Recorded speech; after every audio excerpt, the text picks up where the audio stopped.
ये कार्यक्रम ना देखें।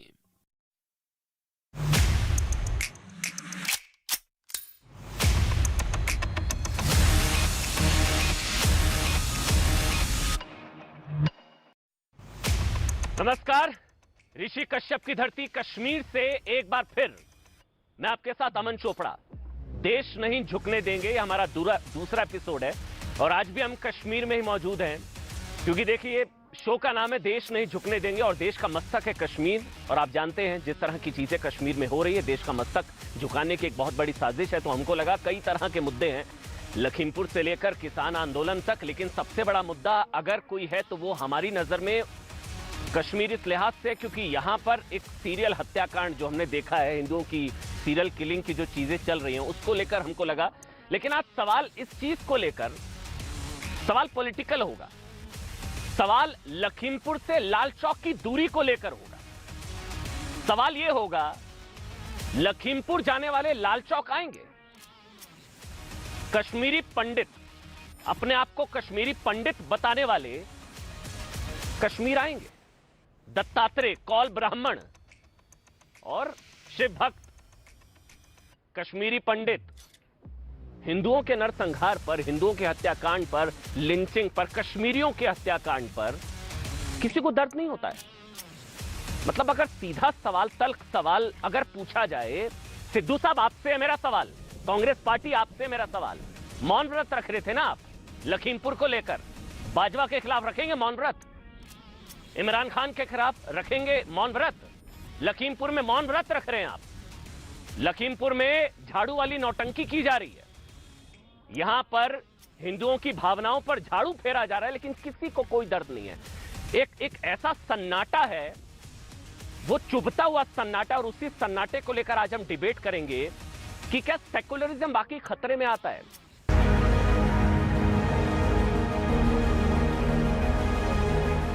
मानव अधिकार की व्याख्या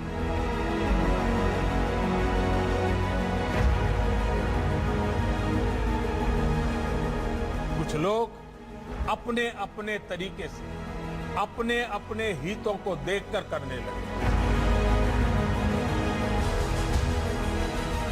एक ही प्रकार की किसी घटना में कुछ लोगों को मानव अधिकार का हनन दिखता है,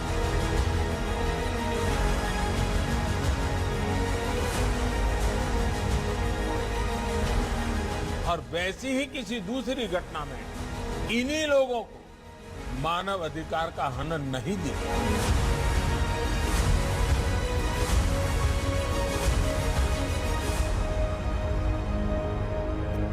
और इस वक्त मेरे साथ केंद्रीय सूचना प्रसारण मंत्री अनुराग ठाकुर, केंद्रीय मंत्री लाइव इस वक्त मेरे साथ जुड़ चुके हैं। अनुराग जी, बहुत बहुत स्वागत आपका न्यूज 18 इंडिया में। मैं इस वक्त कश्मीर में हूं, श्रीनगर में हूं, ऋषि कश्यप की धरती, और मेरे सामने शंकराचार्य मंदिर भी मुझे नजर आ रहा है, 1600 साल पुराना प्राचीन शंकराचार्य मंदिर।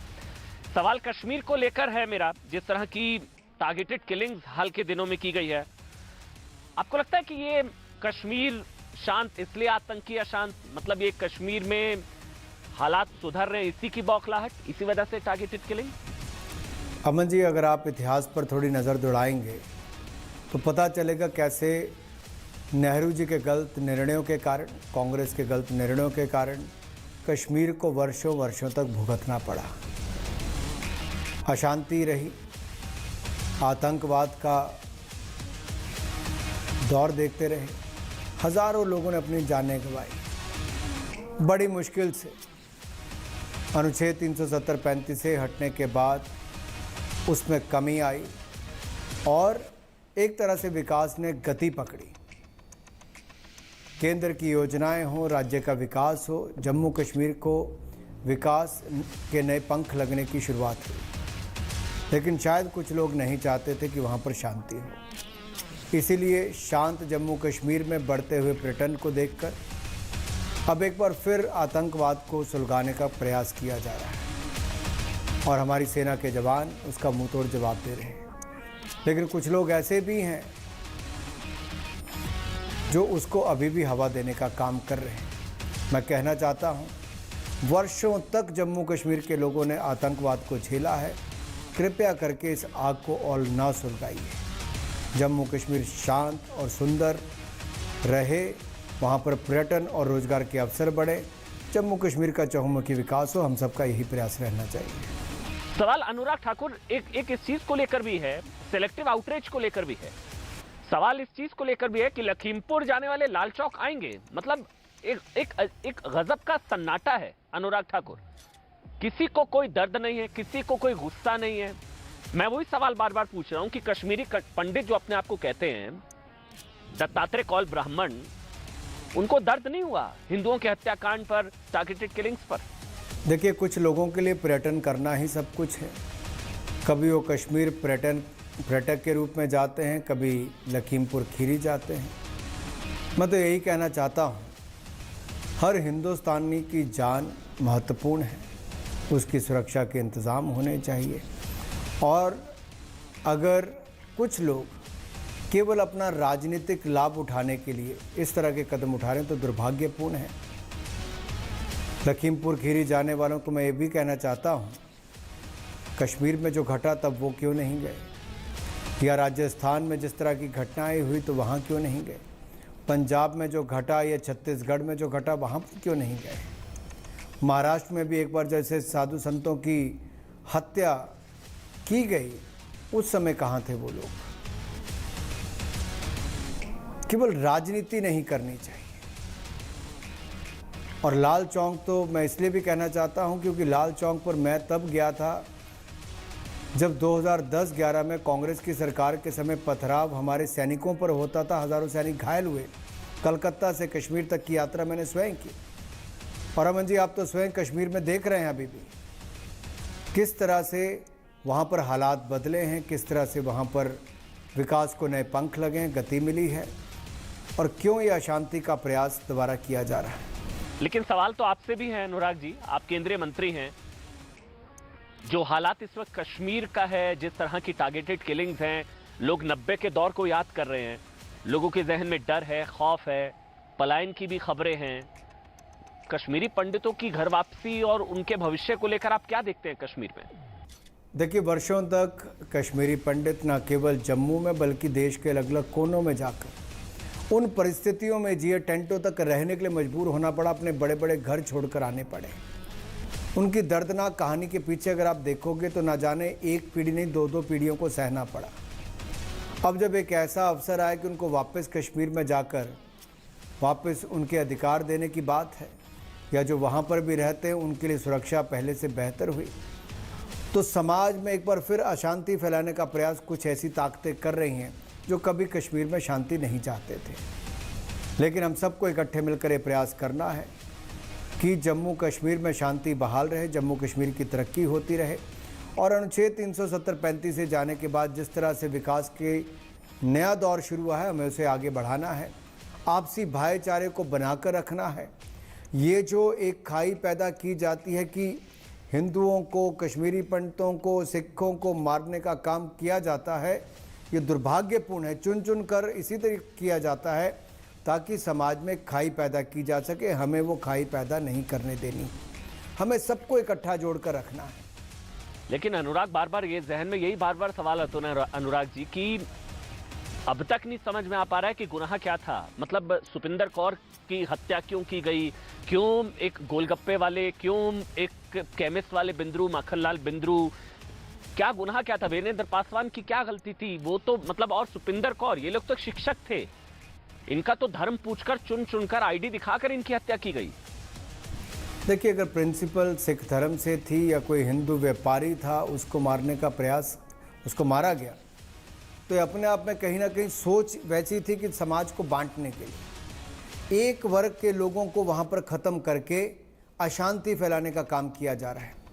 लेकिन हम सबको ये प्रयास करना चाहिए कि समाज में एकजुटता बनी रहे, आपसी भाईचारा बना रहे, और ऐसी भविष्य में घटनाएं ना हो। हमें सबको मिलकर एक कड़ा संदेश देना चाहिए कि जम्मू कश्मीर के हमारे सभी धर्मों के भाई बहन एकजुट हैं। जम्मू कश्मीर के लोग शांति चाहते हैं, विकास चाहते हैं, तरक्की चाहते हैं, और यही संदेश देना बहुत आवश्यक है। बस जाते रहते अनुराग जी, कश्मीरी पंडितों में और एक सेक्शन में बड़ी नाराजगी है सरकार को लेकर। आप क्या कहना चाहेंगे, क्या भरोसा, क्या आश्वासन उन लोगों को देना चाहेंगे? लोग कह रहे हैं कि 90 का दौर वापस आ गया, उससे ज्यादा खौफनाक मंजर है। मैं यही कहना चाहता हूं, भारत सरकार हर संभव प्रयास कर रही है कि वहां पर जिन लोगों ने इस तरह के कुकृत्य किए हैं उनको कड़ी से कड़ी सजा भी दी जाए और भविष्य में ऐसी घटनाएं ना हो उसके लिए भी कड़े कदम उठाए जाए।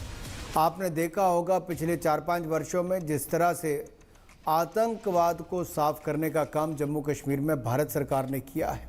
मोदी जी की सरकार ने पाकिस्तान की तरफ से आने वाली आतंकवादी घुसपैठ के खिलाफ भी कड़ी कार्रवाई की, वहाँ पर सेना के जवानों का मनोबल भी बढ़ाया, कश्मीर में शांति को भी बहाल किया और वहाँ पर जो सेब का उत्पादन होता था सेब की खरीद करने का काम किया, पर्यटन को बढ़ावा देने का काम किया, स्थानीय रोजगार के अवसर और उत्पन्न करने का काम किया। कुछ लोगों को पसंद नहीं आ रहा है, लेकिन उसका जवाब यही हो सकता है कि हमें इसे कठोरता के साथ लड़ना भी है, आपसी भाईचारे को बनाए भी रखना है और अपने जम्मू कश्मीर को शांति की राह पर ले जाकर विकास के रास्ते पर लेकर जाना है। मैं फिर से आज वो बात कहूंगा जो मैंने कल भी कही थी कि अल्पसंख्यक अधिकार, मानवाधिकार और सेकुलरिज्म की सीमा जहां खत्म होती है वहां से कश्मीर शुरू होता है क्या? इसी पर हम बात करेंगे। वैसे मैं बता दूं, मेरे साथ एक बहुत बड़ा पैनल है। हम लोग यहाँ जीरो ब्रिज पर हैं, कश्मीर में हैं, घाटी में हैं, श्रीनगर में हैं और वैसे यहीं से नजर मुझे भी आ रहा है शंकराचार्य, प्राचीन शंकराचार्य मंदिर, 1600 साल पुराना प्राचीन शंकराचार्य मंदिर, कश्मीर, ऋषि कश्यप की धरती। और ये भी कह सकते हैं कि हिंदुओं की हिंदुत्व और भारतीय संस्कृति का प्राचीन स्तंभ ये शंकराचार्य मंदिर हम जीरो ब्रिज से साफ तौर पर सामने देख सकते हैं। तो गौरवान्वित तो महसूस होते हैं जब भी घाटी में आते हैं, श्रीनगर में आते हैं, लेकिन जो हाल की चीजें हैं वो वाकई चिंताजनक है। मेरे साथ एक बहुत बड़ा पैनल है यहाँ पर कश्मीर में। मेरे साथ आरती टिक्कू हैं, द न्यू इंडियन की एडिटर, फाउंडर एंड एडिटर हैं। मेरे साथ यहाँ पर आप देख रहे हैं जो कि एजाज हुसैन, बीजेपी के हैं, इंजीनियर एजाज हुसैन हैं। द न्यू राइजिंग कश्मीर की एडिटर इन चीफ याना मीर है मेरे साथ। याना, आपका स्वागत है। मेरे साथ कांग्रेस पार्टी से एडवोकेट शेख आमिर हैं। आमिर भाई, आपका स्वागत। और ताहिर सैयद, नेशनल डिबेट्स में आप लगातार इनको देखते हैं, पीडीपी की तरफ से, पीडीपी का ये पक्ष रखते हैं। आप सबका बहुत बहुत स्वागत है। सबसे पहले ताहिर भाई मैं आपसे शुरू करूंगा क्योंकि मैं एक बयान पढ़ रहा था, महबूबा मुफ्ती ने एक स्टेटमेंट दिया कि सेंटर की मस्कुलर पॉलिसी की वजह से सब हो रहा है। थोड़ा सा अगर आप इस पर रोशनी डाल पाए ताहिर भाई। देखिए अमन भाई, सबसे पहली बात यह है कि कुछ दिनों से जो यहाँ पर सीरियल किलिंग्स हुई, उन सब परिवारों के साथ हमारी हमदर्दी है। हमने उसको कंडेम किया है और उनके साथ हम ताज़ियत का इजहार करते हैं। और कुछ दिन पहले शाम को जो अनंतनाग में हुआ, एक सीआरपीएफ की गोली से एक लड़के की जो है मौत हुई, उसके परिवार के साथ भी हमारी हमदर्दी है। किसी की नज़र में कोई हिंदू मरा हो, कोई सिख मरा हो, कोई मुसलमान मरा हो, मेरी नज़र में कश्मीरी मरे हैं, मेरी नज़र में इंसान मरे हैं। मैं इसको हिंदू, मुस्लिम, सिख की नज़र से नहीं देखता हूँ। उन्होंने देखा ना? नहीं, आप उन्होंने देखा, मैं उनको रिप्रेजेंट नहीं कर रहा हूँ, मैं अपनी पार्टी को रिप्रेजेंट कर रहा हूँ। मैं पीडीपी की तरफ से आपको बता रहा हूँ कि हम किस नज़र से इनको देखते हैं। क्या ये फैक्ट नहीं है कि उन्होंने धर्म पूछकर, आई कार्ड देखकर, चुन चुन कर मारा? मैं आपसे वही बात कर रहा हूँ। जैसे बांग्लादेश में आयतें पढ़ाकर मारा गया था। अमन भाई, कुछ लोगों ने शायद यही सोचकर तो किया होगा कि हम इसको एक कम्युनल कलर देंगे। क्या हम उनके हाथों में खेल रहे हैं? क्या हम वही कर रहे हैं जो वो चाहते हैं? क्या हम वो नहीं कर सकते हैं? क्या हम उनके अज़ाइम को नाकाम नहीं बना सकते हैं? हम अगर आज सरकार पे सवाल उठाते हैं, आप सवाल उठा रहे हैं महबूबा जी पे, हम यहाँ पे सवाल उठा रहे हैं कि आज यहाँ पर उनको एक मैसेज देना हफ्ते में चाहते हैं 10 मौतें हुई। अब मेरी बात सुनिए, 10 हफ्ते में। मुझे बहुत अच्छा लगा ताहिर भाई आज ये, क्योंकि ना एक सवाल है, मैं माफी के साथ जी, मैं जब यहाँ आया ना, मुझे ये नरेटिव यहाँ पर कई लोगों ने बताया, मेरे को नहीं भरोसा हुआ। लोगों ने बताया कि इनके हत्याकांड पर या हिंदुओं की हत्या पर उस तरह से कश्मीरी मुसलमानों का गुस्सा नहीं फूटा। मतलब गाजा में कुछ हुआ तो लोग सड़कों पर उतरे थे, यहाँ पर आतंकियों के मरने पर भी मातम होता है, वो सारे कड़वा सच है। यहां वैसा गुस्सा नहीं फूटा। ये सच है या मैं गलत? अमन भाई, मुझे लगता है बहुत गलत है। अगर शायद आपने देखा होगा कि यहाँ पर लोग सड़कों पर भी आए, मेरी पार्टी भी सड़कों पर आई। मैं भी 2 दिन पहले, आपने मुझे देखा होगा, मैं भी 2 दिन पहले लाल चौक में हिंदू मुस्लिम सिख इत्तेहाद के नारे लगा रहा था। मेरी पार्टी हिंदू मुस्लिम सिख इत्तेहाद के नारे लगा रही थी। मेरी पार्टी, हमको बाहर जाने नहीं दिया गया क्योंकि हम एक अमन मार्च निकालना चाहते थे। हम अपने माइनॉरिटी भाइयों के साथ हमदर्दी और यकजहती का इजहार करना चाहते थे। अगर आपने देखा होगा जुमे के दिन हर एक मस्जिद से कल यही एक नारा गूंजा है कि हिंदू मुस्लिम सिख इत्तेहाद का नारा गूंजा है। मैं चाहता हूं कि जिस तरह से यहां मेजॉरिटी के लोग कल अपनी माइनॉरिटी के साथ खड़े हुए और एक जबान होकर कंडेम किया, काश पूरे देश में जिस वक्त माइनॉरिटीज के साथ जुल्म होता है, जिस वक्त लिंचिंग होती है, जिस वक्त उनको मारा जाता है, काश उस वक्त मेरे देश की मेजॉरिटी खड़ी होकर कहती कि नहीं, हम ये नहीं चाहते हैं, हम सेक्युलरिज्म और इंक्लूसिवनेस पे भरोसा रखते हैं। ये तो लड़ाई थी ही नहीं मेजॉरिटी मैं माइनॉरिटी। आपसे वही बात कह रहा हूं। आपने सवाल किया आक्रोश का, मैंने कहा यहाँ पे मुझे बहुत अच्छा लगा ताहिर भाई, काम करते हैं, मैं आगे बढ़ता हूँ। मैं ताहिर भाई आगे बढ़ूंगा, सड़कों से लेकर मेरे भाई, बस मेरे को एक संतुष्ट कर दीजिए। मुझे बहुत अच्छा लगा आज कि हाँ, एक कश्मीरी मुसलमान पीडीपी वो कह रहे हैं कि उन्होंने धर्म देखकर मारा, लेकिन हाँ उनकी कोशिश हो सकती है बांटने की, मैं आपसे इत्तेफाक रखता हूँ। तो यहाँ पर डंके की चोट पर मेरे सामने बोलिए आप, जिन्होंने हत्या की उन आतंकियों का, क्रूर आतंकियों को जहन्नुम भेजे सेना, उनका वही हश्र होना चाहिए जो इनका हुआ। बोल दीजिए एक बार मेरे सामने। हम तो कहते हैं, बोलिए। जो एक किसी शख्स का, मेरा मजहब ये कि मैं आपके सवाल के जवाब मुझे बोलिए। जो मेरा मजहब कहता है कि एक निहत्थे छोड़िए इंसान मजहब, को मैं जलेबी नहीं बनाएंगे, सीधा ये बोलिए। और उसका अंजाम भाई देखिए, एक लानत हो उन लोगों पर, मेरी बात लानत हो उन लोगों पर बोलिए, जो मजहब के नाम पर सियासत करेंगे। मेरी बात सुनिए, आप मुझे बात मुकम्मल करने दीजिए। आप मेरी बात मुकम्मल कर दीजिए। एक बार मैं आप मुझे बात मुकम्मल करने दीजिए। वो तो मुझे आज इतना अच्छा लगा था ना, आपकी 5 सेकंड्स में पोल खुल गई। माफी के साथ आप बोलिए, इन आतंकियों को जहन्नुम भेजे सेना, जिन्होंने दीपक चंद को मारा, जिन्होंने सुपेंद्र कौर को मारा, जिन्होंने वीरेंद्र पासवान को मारा, जिन्होंने माखनलाल बिंद्रो को मारा, जिन्होंने राकेश पंडिता को मारा, बिल्कुल, जिन्होंने अजय पंडिता को मारा, इनको जहन्नुम भेजे सेना। ये क्रूर जिन्होंने भी पिछले 10 दिनों से यहाँ सीरियल अटैक्स में निहत्थे और मासूम लोगों को मारा है, वो उनको जहन्नुम भेजे सेना। वो आतंकी, मैं तो कहता हूँ, बोलिए ना, कहता हूँ, बोलिए, वो आतंकी को जहन्नुम भेजे सेना। वो शख्स जिसने पिछले 10 दिनों से भाई नहीं बोलेंगे आप, नहीं बोलेंगे आप, बस हो गया। मैं तो हिंदू मुस्लिम सेना, गंगा जमुनी तहजीब, सेकुलरिज्म, एक सेकंड में हवा निकल जाती है ताहिर भाई। नहीं, देखिए ये एक तरफा सेकुलरिज्म की च्युइंगम ना आप सालों से चबा रहे हैं।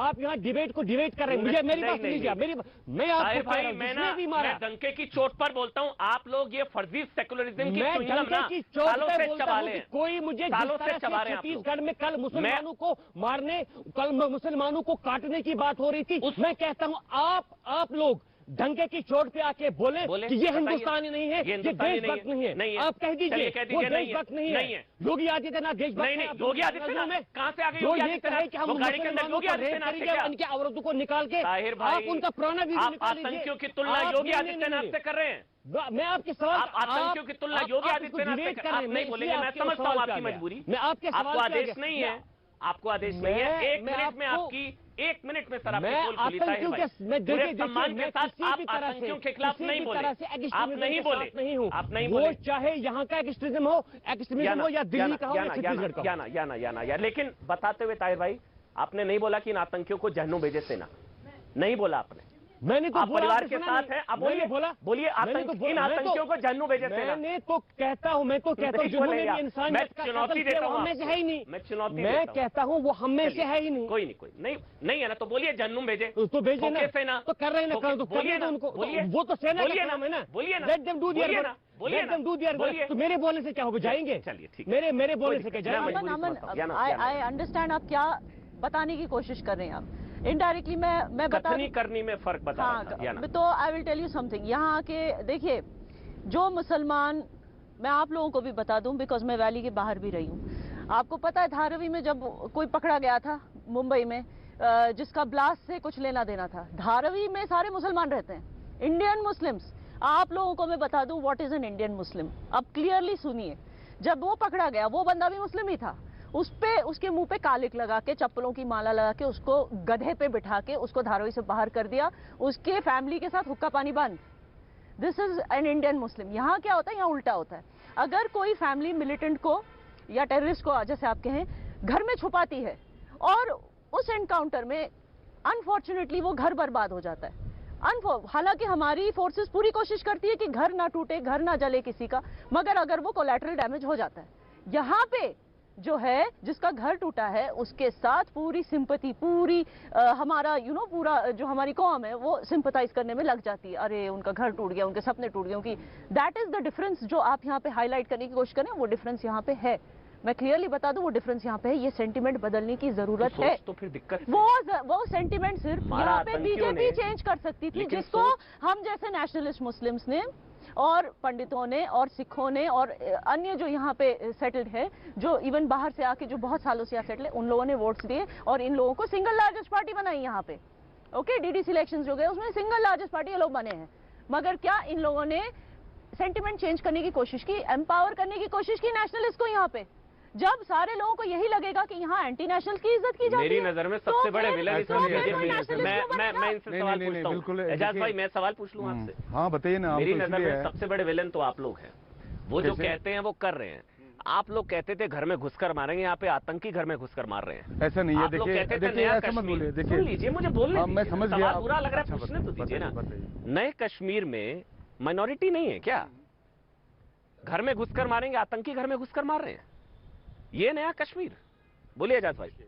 जो आप प्रश्न बोल रहे हो, जो आप सवाल कर रहे हो कि नए कश्मीर में, ये पहला नया कश्मीर नहीं है कि जो पहली बारी हत्या हुई है। इससे पहले भी अच्छा होता है, चलता है? नहीं चलता नहीं। आप सुनिए ना मेरी बात। नहीं, आप सुनिए। देखिए या तो सुनिए, नया नहीं है। अरे सुनिए, बात सुनिए। देखिए पूरे जहाँ कश्मीर की नजर, पूरे पाकिस्तान की नजर कश्मीर पे है, और जहाँ हमारे अंदर में हमारे दुश्मन बैठे होंगे, तो आप क्या कैसे आप बोल सकते हो? आप सरेंडर मोड में? नहीं, सरेंडर मोड में नहीं। जितना हम लोग कर रहे हैं, जितना भारतीय जनता पार्टी कर रही है, इसी का कारण है कि आज इतनी किलिंग्स हो रही है, क्योंकि उनको रास नहीं आ रहा है। हम लोग जो कार्य कर रहे हैं, हम लोग जो काम कर रहे हैं, और ये आप नहीं पचाएंगे। ऐसा देखिए, जिस तरीके से आतंकवाद यहाँ पे खात्मा हुआ, आप पिछले रिकॉर्ड देखिए। 10 साल में इतने आतंकवाद नहीं मरे जितने अभी मरे। हर साल तो बोलते हैं 200 आतंकवादी, 200 फिर 200 आ जाते हैं। ऐसा नहीं है। जब पाकिस्तान का पूरा हाथ है और हमारे इंटरनल में इतने लोग हैं जो हमारे राष्ट्र के दुश्मन है, हमारे इतने सारे दुश्मन है, तो आप कैसे बोलेंगे? देखिए हमें हमदर्दी है, हमें इन जितने अभी शहीद हुए हैं, हमारे अपने परिवार के 20 लोग शहीद हो गए, तो आप कैसे बता सकते हैं? भारतीय जनता पार्टी का कार्यकर्ता कश्मीर में बैठ के देश हित का कार्य करता है। जहाँ जब सब लोग आप सुनिए, जब आपको नहीं, आप सुनिए, आप डिबेट्स में खाली आते हो, आप रोड पे आइए ना। आप बताइए, जब यहाँ सारे बोले थे तिरंगा कोई उठाने के लिए नहीं होगा, हमारे लोगों ने सामने लाए। ऐसा मत बोलिए, ठीक है? आप डिबेट्स करिए। आप नहीं, आप हमेशा बीजेपी को कोसते हो। बीजेपी को कोसना नहीं है। बीजेपी जितना कार्य कर रही है यहाँ पे, अच्छा कर रही है। देखिए सिक्योरिटी फोर्सेज इतने हैं यहाँ पे, यहाँ करोड़ों की आबादी है। देखिए आप हर किसी को नजर रखना, एजाज हुसैन, ये नहीं है। देखिए आप हो सकता है एजाज भाई, आप आवाज दबाने की कोशिश हो सकता है करें, लेकिन सवाल जायज है। गुस्सा है, असंतोष है घाटी में, आप लोगों को लेकर भी है। वादे और बातें बहुत बड़ी की गई थी, लेकिन अभी जो तस्वीर हालात देखने को मिल रहे हैं, कई पलायन हो रहे हैं। बोलने दीजिए ना मेरे को। कई पलायन हो रहे हैं। हमने कॉलोनीज बनाने की कोशिश की, कॉलोनी कर रहे हैं ना, क्यों नहीं? एम्प्लॉयमेंट पैकेज में 3000 हमने कश्मीरी पंडितों को यहाँ लाया। आप क्यों नहीं बोलते? आप गलत बोल रहे हैं। ये जो एम्प्लॉयमेंट की आप बात कर रहे हैं, मनमोहन सिंह गवर्नमेंट तो 2003 में एक कमेंट ले लेते हैं। और पीडीपी है, ये उनका नैरेटिव है, उनकी वजह से यहाँ मारधाड़ हो रही है। क्योंकि वो लोग चाहते हैं, वो लोग हमेशा डिबेट्स में बोलते हैं या डेमोक्रेसी चेंज होगा, यहाँ बाकी चीजें हमने कहा। ये तो आपने बोला है, तो आपके मिनिस्टर एजाज भाई, बस मेरा वही सवाल था। ये लोग घर वापसी की बात करा रहे हैं, जो है वही घर छोड़कर जा रहे हैं। ये है। अच्छा, मेरे साथ शेख आमिर हैं, एडवोकेट शेख आमिर, कांग्रेस पार्टी से हैं। सैफुद्दीन सोज का सुना आपने स्टेटमेंट? क्या बोला उन्होंने? सही बोला। बच्चे हैं, इनकी बात सुनो, बच्चों की बात सुननी चाहिए। और क्या बोला? बच्चों की बात। एक बार वो स्टेटमेंट सुना दीजिए। ऐसा सोचा जा रहा है कि मुस्लिम कम्युनिटी से ही किसी ने मारा है, जिन बच्चों के पास बंदूक है। लेकिन हकीकत यह है कि उन बच्चों को भी कुछ कहना है, उनकी बात सुनी जानी चाहिए। ऐसा माहौल बनना चाहिए कि हम जिसके हाथ में बंदूक है उससे पूछें क्या आप सोचते हैं, ताकि उसके दिमाग की टीस जो है वो दूर हो जाए। हाँ, सुना आपने, बोलिए। देखिए, मुझे इस बात से फर्क नहीं पड़ता है कि पार का आया हुआ नौजवान अगर यहाँ पे वो मारा जाता है, मुझे इस बात से फर्क नहीं पड़ता। नौजवान जो बाहर से आया हुआ नौजवान यहाँ आतंकी? हाँ, आतंकी यहाँ आता है। नौजवान बाहर से आया हुआ आतंकी जो है आता है, मुझे इस बात से कोई फर्क नहीं पड़ता है वो अगर यहाँ मारा जाता तो बच्चा है। 370 के बाद आप मेरी बात सुनिए। आप पहले बताइए बच्चा नहीं है। आप हर एक चीज पहले बताइए बच्चा नहीं है। बच्चे की बात नहीं, बच्चे की बात नहीं है। आप मेरी बात सुनिए। नहीं वो आप मेरी बात सैफुद्दीन सोज कह रहे हैं, सुना आपने, बच्चा आप है। उनके स्टेटमेंट को किस तरीके से सुनी जानी चाहिए। नहीं, उनने जो कहा वो भी मैं आपको बताता हूं, वो भी बताता हूं।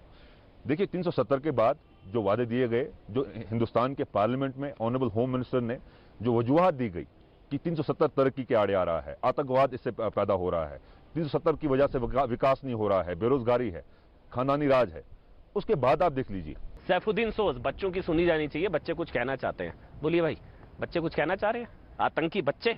देखिए जिस तरीके से आप इस बात को तोड़ मरोड़ के सामने रखते हैं, मैं तो बयान सुना है सर। नहीं, हर बात को, चाहे यहाँ आप हर मामले को एक डिफरेंट नैरेटिव की तरह आप यहाँ पे सामने रखते हैं। जहां तक उनकी बात है, देखिए जो भी मसला है वो बातचीत से हल होगा।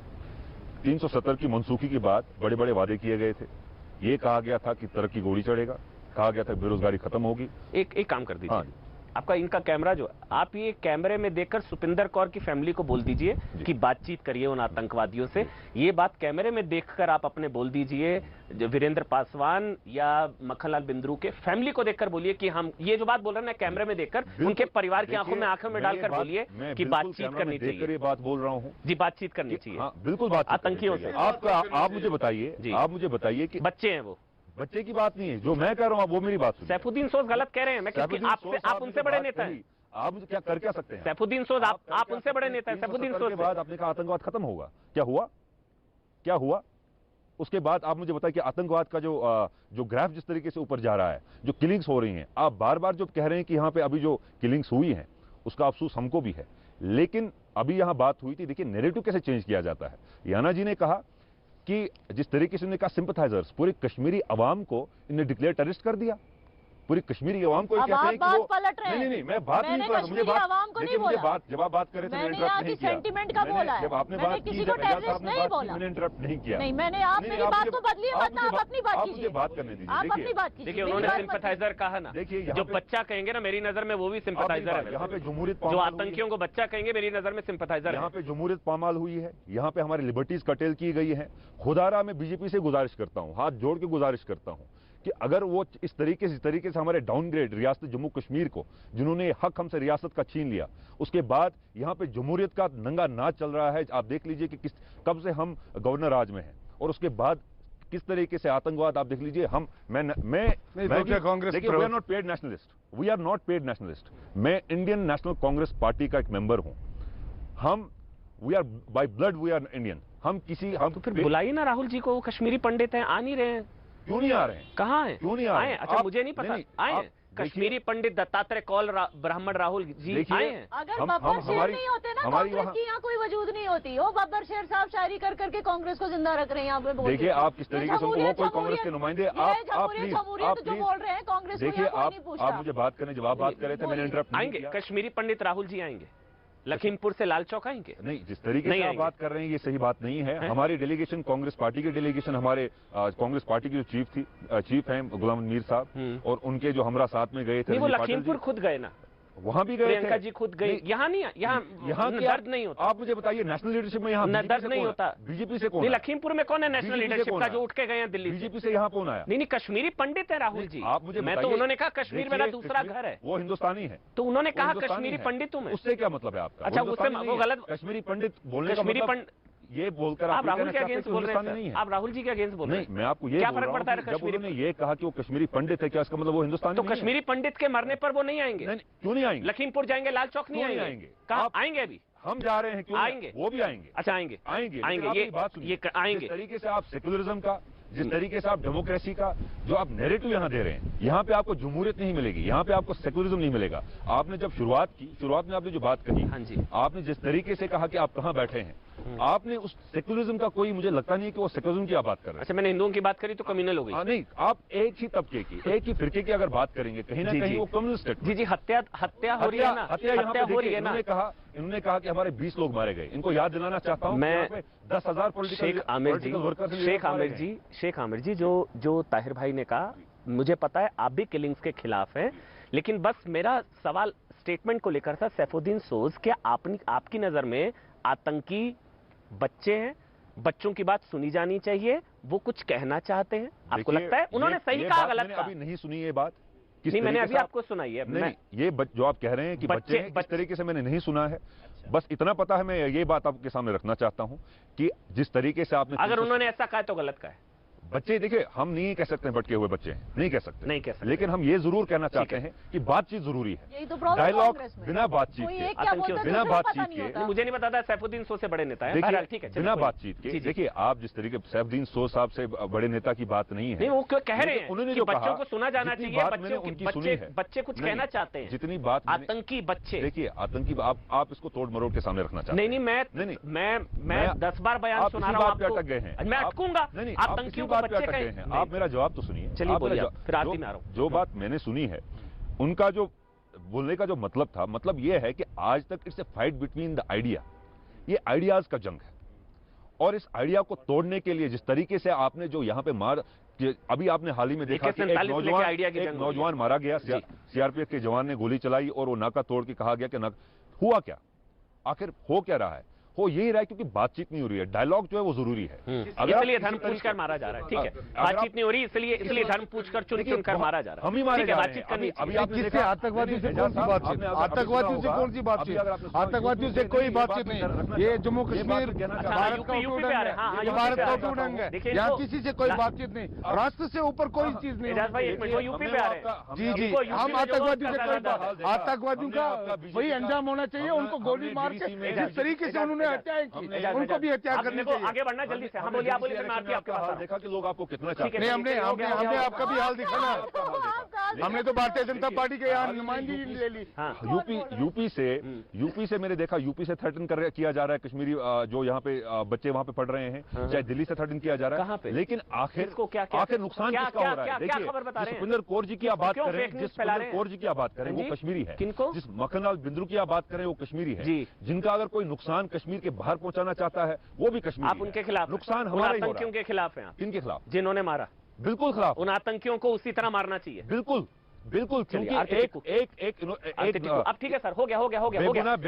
बेगुनाह की जान लेना जी ये गुनाह है और ये इंसानियत का कत्ल। आरती टिक्कू, कश्मीर में माहौल शांति या कश्मीर शांत इसलिए आतंकी या शांत, अगर मैं कहूँ गलत होगा? आरती।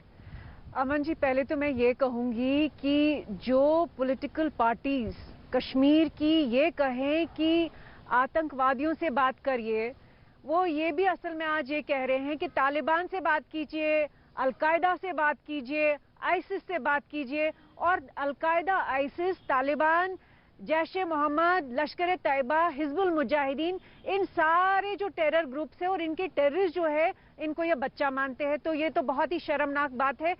इनफैक्ट मैं कहूंगी कि कश्मीर में बहुत कम आतंकवादी है, बहुत ज्यादा नहीं है, बहुत कम है, लेकिन इनको बढ़ावा देने वाले ये पॉलिटिकल पार्टीज है, ये मेन स्ट्रीम पॉलिटिकल पार्टीज की देन है कि ये जो क्रिमिनलिटी को जस्टिफाई करते हैं, जिस तरह से ये आतंक को जस्टिफाई करते हैं, उसकी वजह से इस सबको बढ़ावा मिला है। ये आज तालिबान के सपोर्टर्स भी है। महबूबा मुफ्ती जैसे तालिबान के बारे में बहुत अच्छी बातें कर रही थी, और नेशनल कॉन्फ्रेंस को लीजिए, पीडीपी को लीजिए, ये सब जो मेन स्ट्रीम पॉलिटिकल पार्टीज ने क्रिमिनल एलिमेंट को, टेरर एलिमेंट को जो बढ़ावा दिया है और जस्टिफाई किया है, इससे कश्मीर का नुकसान हुआ है। और कश्मीरी लोग ये जानते हैं, वो बिल्कुल जानते हैं। आप आज भी देखिए, श्रीनगर के सड़कों पे देखिए, लोगों को पूछ लीजिए, वो बताएंगे आपको कि इसमें वाकई कश्मीरी लोगों का इन्वॉल्वमेंट नहीं है, ये उन लोगों का इन्वॉल्वमेंट है जिन्होंने इस टेररिज्म से अपने घर बनाए, अपने बैंक अकाउंट्स भरे हैं, अपनी गाड़ियां ली हैं, अपने करोड़ों का बिजनेस बनाया है। ये कॉन्फ्लिक्ट इंडस्ट्री बनी हुई है और जिनको चोट पहुंच रही है इस कॉन्फ्लिक्ट इंडस्ट्री के डिस्टर्ब होने की वजह से, क्योंकि गवर्नमेंट ऑफ इंडिया, मैं पॉलिटिकल पार्टीज की बात नहीं करूंगी, बीजेपी की भी प्रॉब्लम्स है। आज बीजेपी बहुत इन लोगों ने प्रॉमिस जो किए थे, लेकिन आज इनके कार्यकर्ताओं की सिक्योरिटी नहीं है। जो ग्राउंड पे लोग है, जो वाकई काम करते हैं, उनकी सिक्योरिटी नहीं है। क्यों नहीं है? तो ये पूछने ये बीजेपी को सवाल बिल्कुल जाएगा। जहाँ 6 लाख हम नहीं है मैडम, नहीं, जहाँ 6 लाख हमारे कार्यकर्ता होंगे यहाँ। अरे ऐसा हमको बोलने दीजिए, वो कुछ बोल रहे हैं। आप भारतीय जनता पार्टी का अगर प्रवक्ता है, आप हमें बताइए, हम बताएंगे। मुझे बताइए ना, 6 लाख। हाँ, एक मिनट आरती, हाँ बोलिए। हमारे 6 लाख यहाँ सदस्य है और राष्ट्रवादी जो हमारे सदस्य है हमारे भारतीय जनता पार्टी के, हाँ वैली में, और हमारी बढ़ रही है, ऐसा नहीं है। तो वो भगवान भरोसे नहीं, आप क्या समझते हैं? भगवान भरोसे हर किसी को ऐसा नहीं दे सकते, वो मान।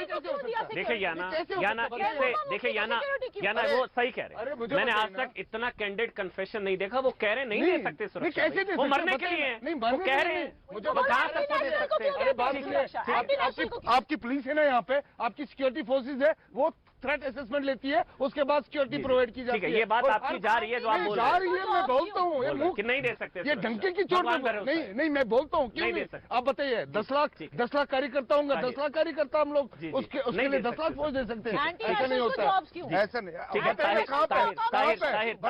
जो बात आपने शुरू करी थी, मैं उसी पर आ रहा हूँ। याना एक मिनट, एक छोटा सा ब्रेक। देश नहीं झुकने देंगे में ले रहे हैं। आप सबका बहुत बहुत शुक्रिया। एक छोटा सा ब्रेक, तुरंत हाजिर होंगे। छोटा सा ब्रेक ले रहे हैं।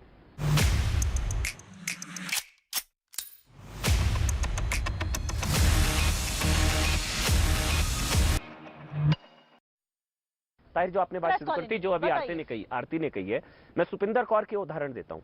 वो तो कश्मीरी मुस्लिम बच्ची को शायद उन्होंने गोद ले रखा था। मैं उनके परिवार से मिलने गया था। हर महीने अपनी सैलरी से वो 20,000 देती थी। उनके बाहर जो पोस्टर लगाए घर के बाहर, जब मैं वहां गया, कि कई कश्मीरी मुसलमान बच्चे यतीम हुए हैं उनके जाने से। सिर्फ उनकी बच्ची जसलीन 7th स्टैंडर्ड में और जसजीत उनका लड़का, मैं मिलकर आया उससे। तो ये तो कश्मीरियत का कत्ल है। ये तो मुसलमान हिंदू मुसलमान की लड़ाई नहीं है, वो तो कश्मीरियत का कत्ल कर रहे हैं। ताहिर, देखिए, आप सुपेंद्र कौर की बात कर रही हैं। मैंने आपको इससे पहले भी कहा, मैंने कहा चाहे सुपेंद्र कौर हूं, दीपक हूं, या बिंद्रू साहब हूं, या मोहम्मद शफी हूं, या कोई भी हो, जो इतने दिनों में जितने भी लोग जो मारे गए हैं, आप इसको फिर उसी एक ही नजर से देखते हैं, हिंदू मुस्लिम सिख की नजर से। मैंने तो बोला नहीं, मैंने बोला नहीं देखना। लीजिए, मैंने कब बोला हिंदू मुसलमान की नजर से देखता हूं? आप मेरी मैंने बोला कश्मीरियत का कत्ल है। बिल्कुल, हम तो कहते हैं हिंदू मुसलमान कहां से आया? हम कहते ही हैं कि ये कश्मीरियत का कत्ल है। मैं कहता हूं हम सब लोग सड़कों पर आए। हमने, आप चाहे सोशल मीडिया के हिसाब से देखिए, आप वहां पे हमारा गुस्सा देख लीजिए। आप देख लीजिए कि कश्मीरियों ने जो भी पॉलिटिकल आइडियोलॉजी हो, उसको एक साइड छोड़कर सबने एक आवाज में उसको कंडेम किया। सब सड़कों पर आ गए, हम सड़कों पर आ गए, कैंडल मार्च यहाँ पे हुआ। मैं कहता हूं कि भाई, आप ये यकीन माने, जिस हिसाब से लोगों ने यहाँ पे एक जबान होकर इसको कंडेम किया, काश पूरे देश में इन आतंकियों का वही हाल होना बिल्कुल, हम तो कहते हैं भाई, इन आतंकियों को भी जहन्नुम पहुंचाना चाहिए। आप मुझसे वो सवाल पूछते हैं जो आप नहीं कह सकते। भाई मैं आपके सवाल का जवाब दे रहा हूं। आप मुझे सवाल का जवाब देने का मौका दीजिए। देखिए, हम सब सड़कों पर भी आ गए, हम सब ने कंडेम किया। इसके ज्यादा एक जो पूरे देश में द मोस्ट डिसएम्पावर्ड पीपल जो इस वक्त पूरे देश में है, द पीपल ऑफ J&K, वो मुझे बताएंगे द मोस्ट डिसएम्पावर्ड पीपल इस वक्त इसके बगैर क्या कर सकते हैं। मैं आपसे सवाल पूछना चाहता हूँ। ये सवाल मुझसे नहीं है, ये आप रीडायरेक्ट करें बीजेपी से। के खिलाफ आवाज उठ सकती है। अमन भाई, हम सैयद आवाज उठ सकती है। हम तो एकजुट होकर आवाज में आवाज मिलाइए। अमन भाई, हम तो वही कह रहे हैं, हम तो वही कह रहे हैं कि हम हमारे इनको ठोके, इनको सेना।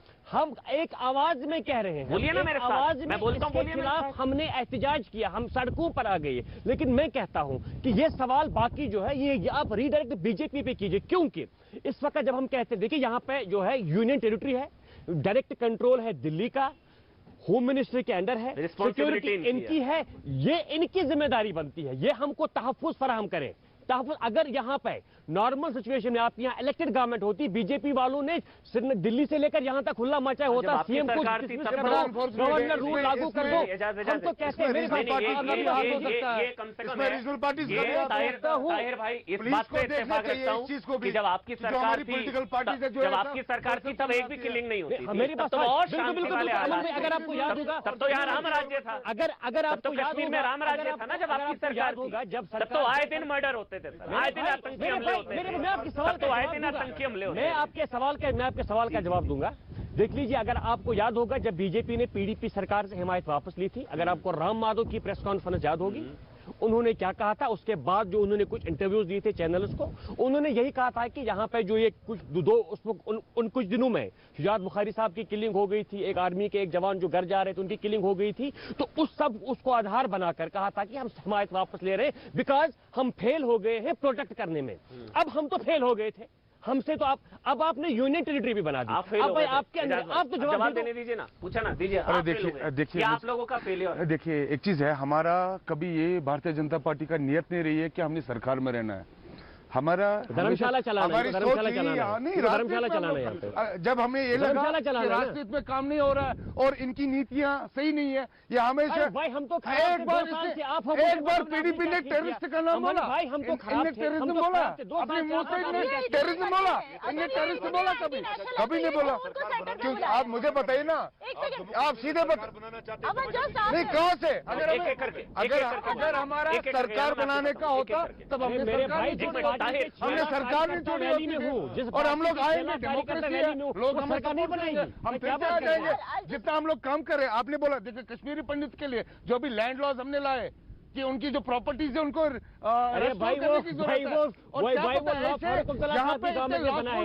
जिन्होंने लाखों में प्रॉपर्टी वो जैन के गवर्नमेंट ने ऐसा नहीं, मैं ये मानता हूँ कि जो पॉलिटिकल पार्टीज है, चाहे पीडीपी है या कांग्रेस, ये यहाँ आतंकवाद को बढ़ावा देना चाहती है और ये परसेप्शन बनाना चाहती है। लगता है ये आतंकवाद को बढ़ावा कर रहे हैं तो इनको क्यों बुलाया सेंटर ने? यहाँ पे नए कश्मीर में बहुत सारे बड़े पॉलिटिशियंस हैं, उनको क्यों नहीं बुलाया? एक्टिविस्ट को क्यों नहीं बुलाया? नए पॉलिटिशियंस को क्यों नहीं बुलाया? किसको बुलाया? वही पुराने।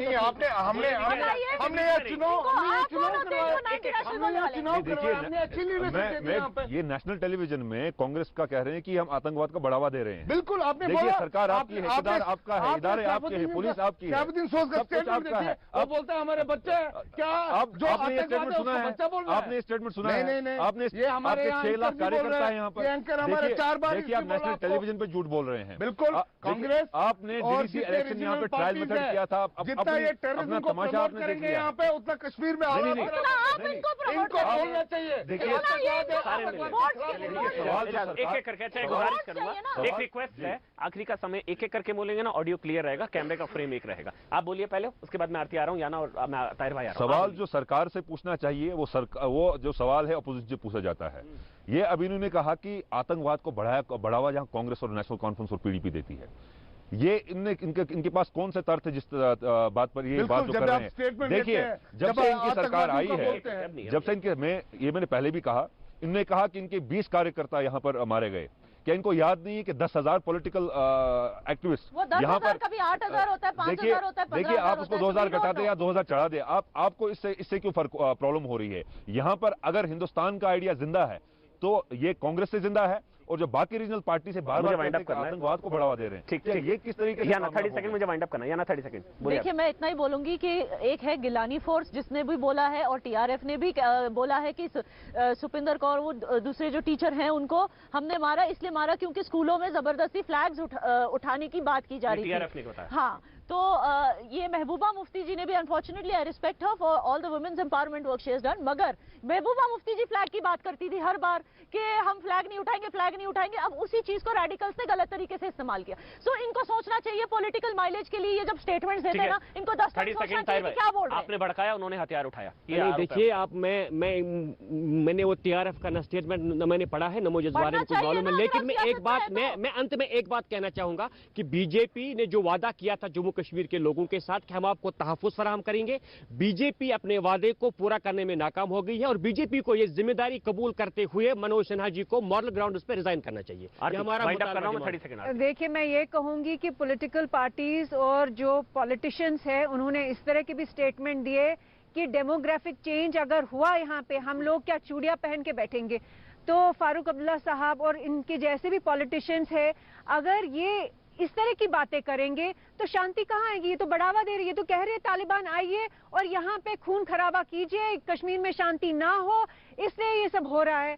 तो मैं ये कहूंगी कि इनकी जिम्मेवारी गवर्नमेंट ऑफ इंडिया की रिस्पॉन्सिबिलिटी है कि जितने भी ये पॉलिटिशियंस इस तरह के स्टेटमेंट देते हैं उनकी अकाउंटेबिलिटी हो और उनको ड्यू लॉ की तरफ से एक एक्शन होना चाहिए। खून की नदियां बहेंगी, कोई तिरंगा उठाने वाला नहीं मिलेगा, 370 हटा तो जाने क्या होगा, 90 वाला दौर वापस आ जाएगा, सलाउद्दीन, वो सारी स्टेटमेंट दी गई थी। तो इसलिए सवाल तो है कि भड़काया, आतंकियों ने हथियार उठाया और ये तमाम चीजें देखने को मिल रही है।